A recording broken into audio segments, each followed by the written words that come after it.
سب سے پہلے تو یہ بات ہے ریسپیکٹڈ ممبرس کے سپریمیسی آف دی پارلیمنٹ، اس پر کوئی دو رائے نہیں ہو سکتی کہ پارلیمنٹ سپریم ہے، رائٹ آف لیجسلیشن جو ہے وہ پارلیمنٹ کا ہے. پھر people of Pakistan exercise their right of legislation through their elected members. تو تاریخ ہمیں بتاتی ہے کہ جب بھی عوام اور آمروں کا مقابلہ ہوا ہے تو عوام ہی جیتے ہیں، آمر ہارے ہیں. پھر تاریخ ہمیں بتاتی ہے کہ جب بھی عوام اور عدالتوں کا مقابلہ ہوا ہے تو عوام ہی جیتے ہیں اور عدالتیں ہی ہاری ہیں.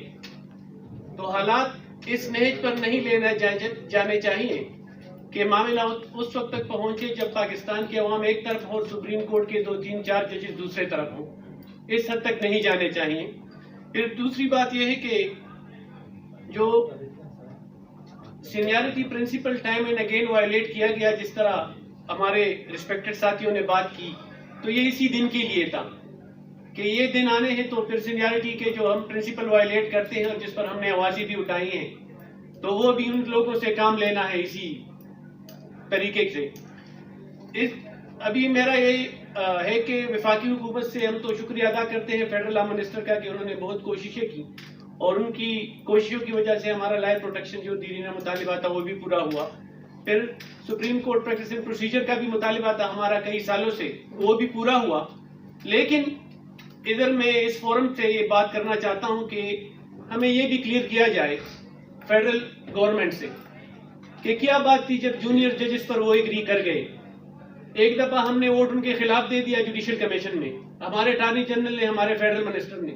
پھر 2 مہینے بعد جب وہی لوگ دوبارہ لائے گئے تو ان سے ووٹ لیا گیا، تو وہ کیا حالات تھے، کیا دباؤ تھا، کس جگہ سے یہ چیزیں آئیں.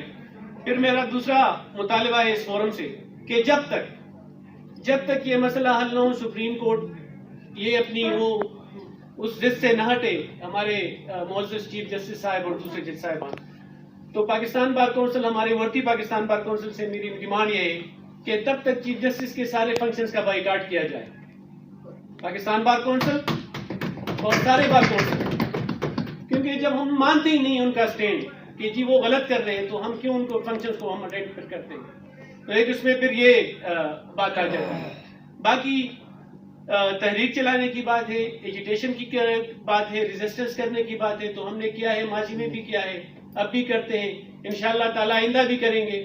نہ کسی ڈکٹیٹر، اگر وہ ڈکٹیٹر فوجی ہو، وردی میں ہو، اس کے سامنے بھی سر نہیں جھکائیں گے. اگر وہ کالے کوٹ کا ڈکٹیٹر ہو، اس کے آگے بھی سر نہیں جھکائیں گے. یہ ہمارا ہے.